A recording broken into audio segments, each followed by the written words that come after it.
And whoever understands this, and you people create a fantasy, and politicians probably take a cue from you. Is it like that? Those are two complex questions. I'll start with the first one.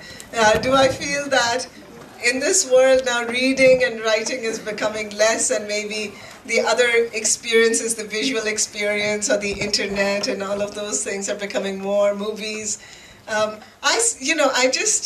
As a writer, of course, I wonder these things sometimes. But I just came back from the Jaipur Literary Festival, and there were almost 50,000 people, book lovers, who were there just going to listen. They'd come from so many places to listen to writers and to buy books. So I was greatly heartened that, the book is doing well. And of course, I think it depends a lot upon this generation, all of you.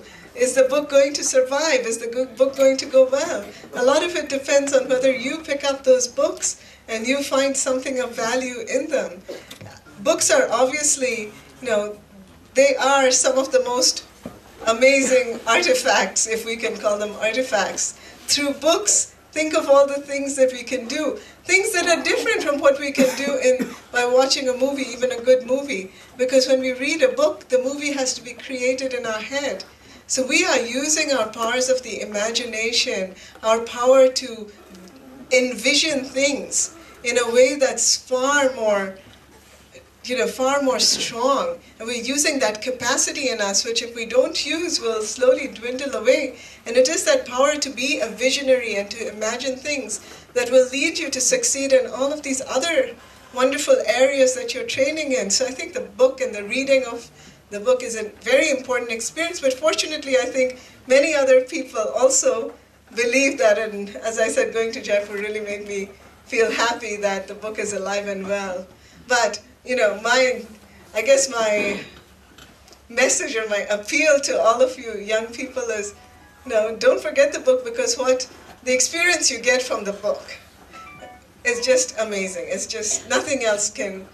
If you love reading, you know this, that what you get from reading, you can't get from anything else.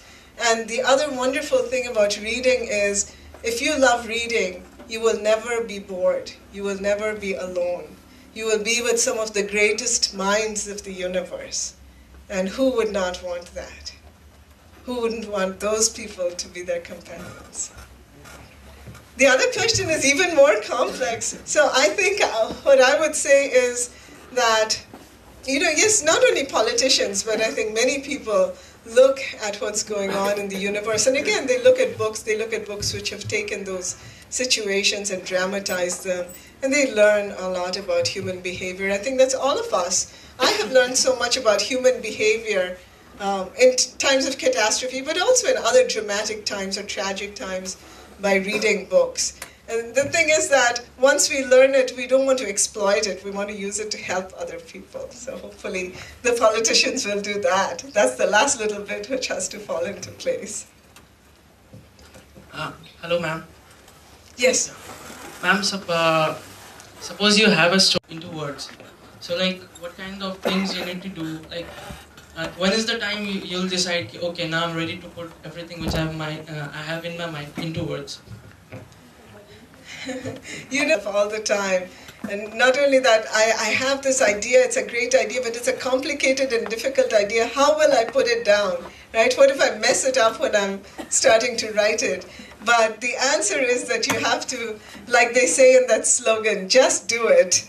You just have to get down, you just have to sit down and you have to just write it. And it's okay. I think the art of writing is a wonderful and forgiving art. Much easier than, let's say, if you were painting a picture, because if you paint and you make a mess of it, you just have to throw that canvas away. But if you're writing and you make a mess of it, you can just revise it and you can make it better. So, and nobody ever has to know how bad your first draft was. So I think a lot of what it is about writing is you just have to believe in yourself. I have a good story, I really want to tell it, and I'm going to do my best. And if it's not really good the first time, that's okay. I'll revise it and I'll make it better. You just have to get down there and write that story. Hello, ma'am. May I ask you a question, ma'am? Okay. Yes, ma'am, the thing is that I have written a small paragraph. I would like to read in front of you as well as these audience also.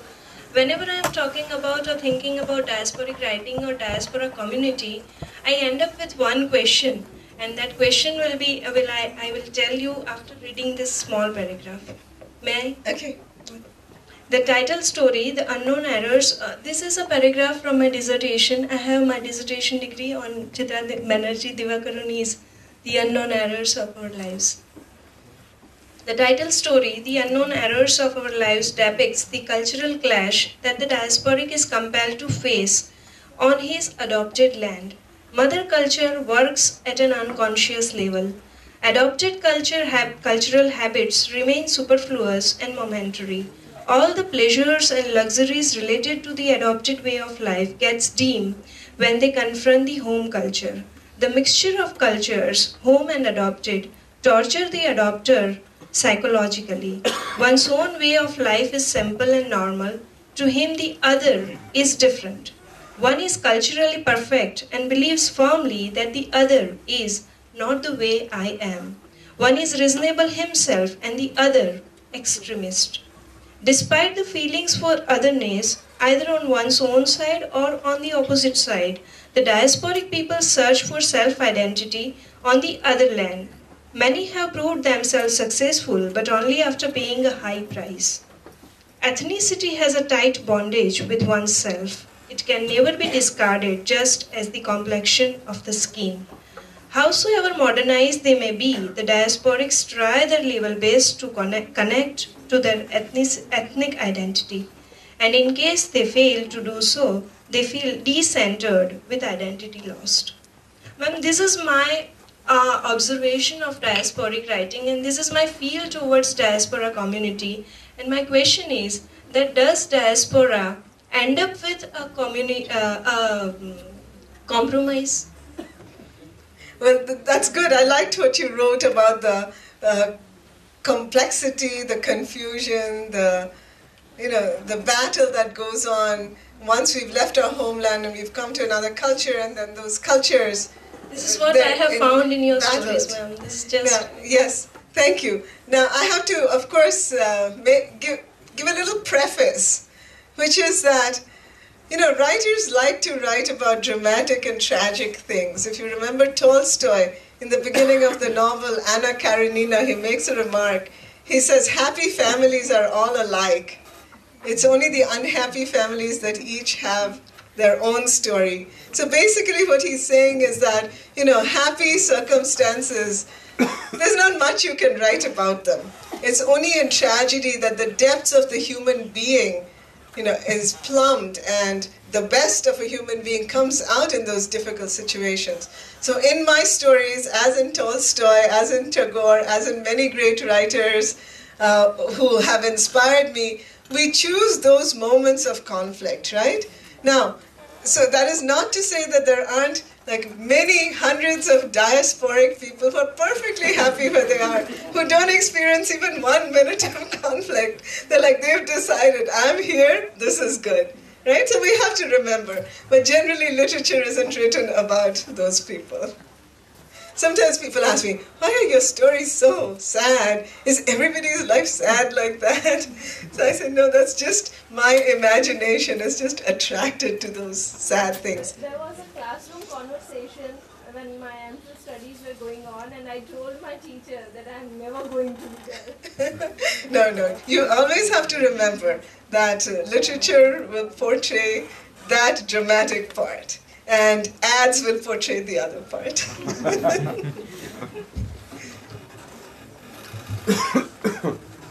I loved your analogy about the fog and finding your way around in the fog. So this comment is kind of quite the opposite of what you are saying. When you write, do you ever feel that it's all been done before?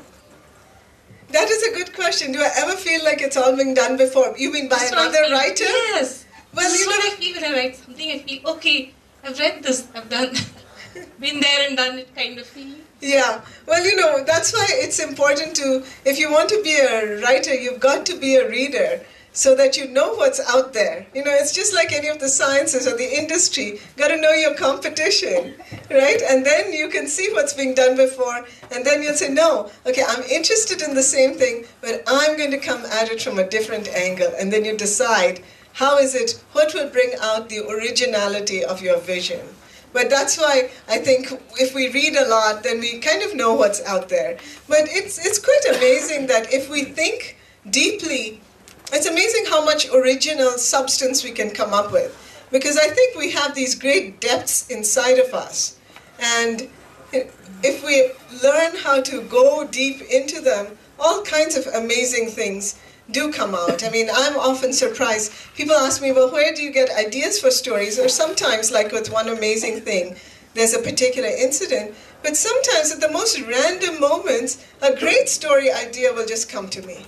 And it's like a gift from the universe. And I'm always thankful. Maybe I'm like exercising and I get an idea. Or I'm cooking and I'll get an idea. You know, or I'm driving. I'll get an idea. And that's kind of dangerous because otherwise I can stop and jot it down. But when I'm driving, you know. But so I don't think we should worry about not being original, not being able to be original. If we think that this has been done before, we just have to revisit the idea and be quiet. You know, a lot of artists meditate, including myself. I find that meditation is it's a great thing to do no matter what, right? It allows us to reach levels in ourselves that we otherwise can't. But for artists, it's very good because it allows you in that silence to bring up many things from, you know, levels that we can't otherwise really reach as human beings. My name is Arup. I read in one of Graham Greene's autobiographical works, he says there's a splinter of ice in every writer's heart. I think what he wants to suggest is the writer is dispassionate to the extent you can call him unfeeling. But do you find that you've had to do this when you're writing about these tragic events? You need to observe them very dispassionately, right, to collect the facts. But to present them, you need to be very compassionate. Right. How difficult or easy do you find that? That's a very interesting comment because I think you do. And that's why you have to, it's like you have to do different things at different points in writing. For example, when that incident that I told you about happened with that young woman, you know, obviously it left a great mark on me and I wanted to write about women in situations like that who were desperate, right? But in order to write about that, I had to distance myself. Because otherwise, if my emotions were all up and down, I wouldn't be able to write a very good sentence. I mean, we know this. When we're really upset, if we want to talk to someone and express how upset we are, we can't even do that. You know, we can't even express in words what we're feeling. We certainly can't express in writing what we're feeling. So after feeling, but the feeling deeply, just like you said, is very important because otherwise how do we learn compassion? So we feel deeply and then the artist has to come up and say, now I have to shape this into art. So now I have to put the feelings aside and think of this as something I'm creating and how can I create it best. And then the effect that the artist wants, of course, is that original effect, that the reader reading it will feel that passion, or will feel that sorrow, and will feel, ultimately, that compassion. So you gave an interesting quote out of Graham Greene. I'll give you one of my favorite quotes out of Kafka. And Kafka says, and I'm kind of generally quoting, so some of the words may not be